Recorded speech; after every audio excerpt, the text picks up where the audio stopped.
Hello. In all the fuss about Greenland and Trump, etc., you may have missed what's going on in Syria. And in fact, what's going on there really deserves attention because what's going on is very, very serious. A bit of background.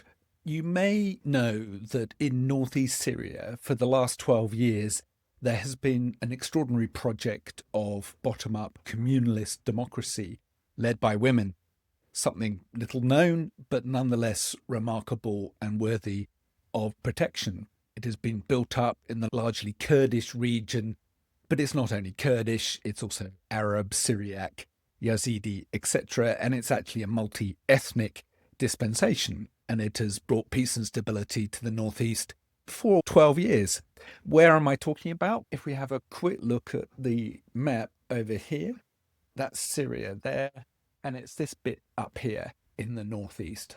What's going on right now is that the government based in Damascus of Ahmed al-Sharaa, the leader of the militia that overthrew Assad at the end of 24, has launched an invasion of that area and is busy attacking the forces of the Syrian Democratic Forces, who are the militia of northeast Syria. It's an area that's sometimes called Rojava, which is its Kurdish name.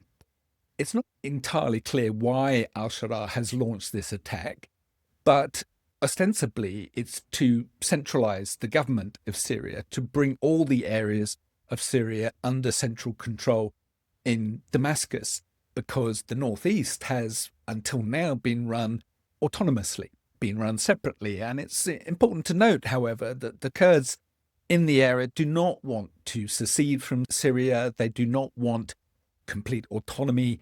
They don't want a separate state. The al-Sharaa forces of the Syrian government launched their attack in Aleppo against Kurdish neighborhoods a week or so ago. The attack was completely unprovoked and without warning, and spread to the areas west of the Euphrates and then crossed over to east of the Euphrates into the area of the northeast, the self-governing area itself.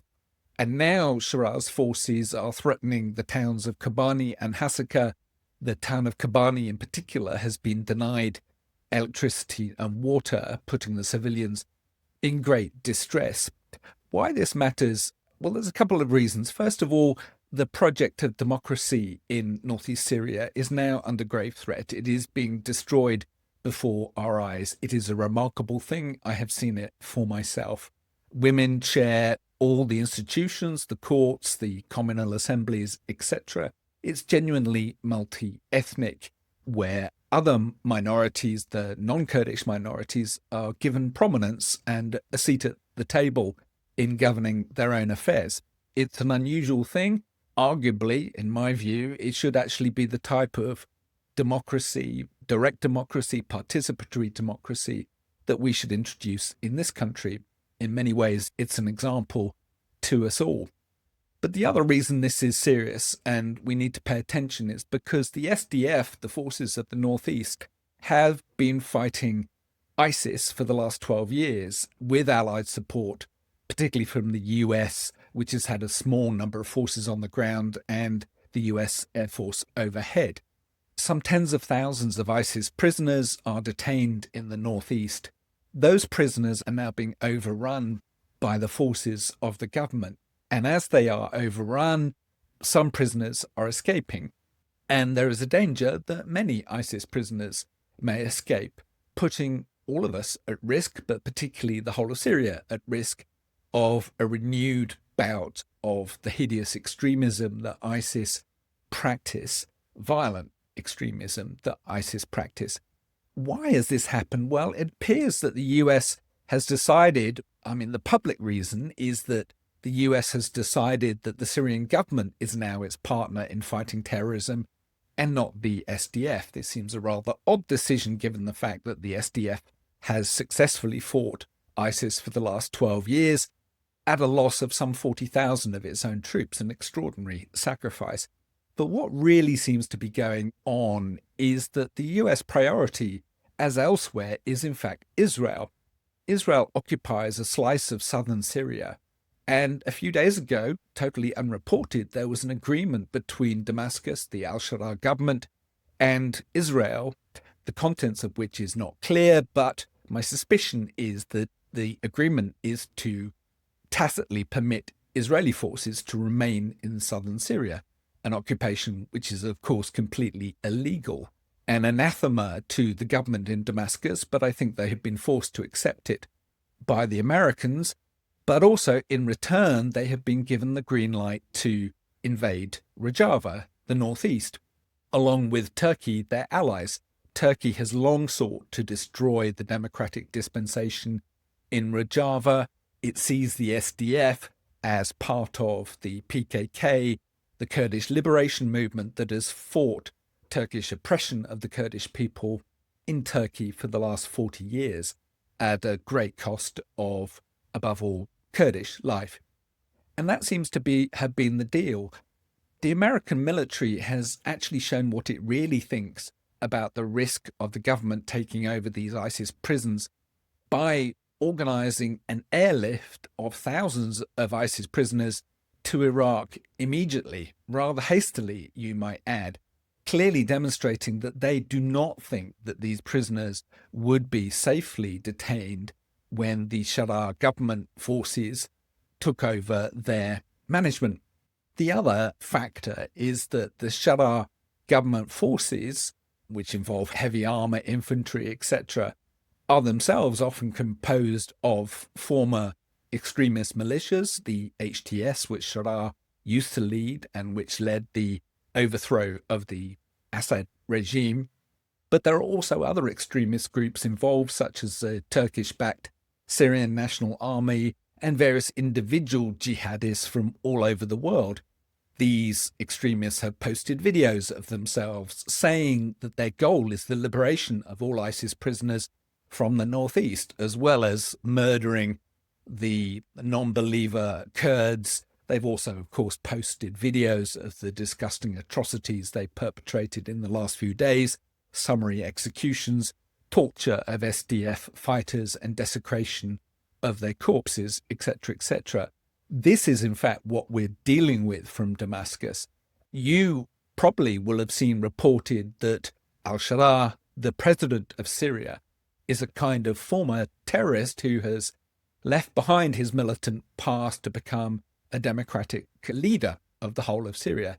That is the image, and the West has been quick to lap up that image with various friendly profiles of him by the press. Trump has called him a good-looking guy and somebody he can trust on the basis of one meeting, it appears.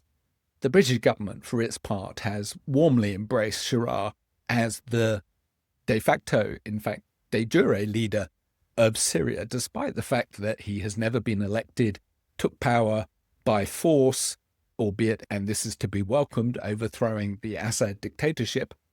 He's never been elected, and the constitution he announced centers power to a very considerable degree in his hands without accountability, and there are to be no elections for 5 years. Moreover, the constitution he announced cites Islam as the only source of law for the whole of Syria, despite the fact that Syria is, of course, a country of many different religions, not merely Muslim and not the merely dominant Sunni Muslim group. It's also a country of many different ethnic minorities, such as the Alawites, who are mostly concentrated in western Syria, but also the Druze in southern Syria.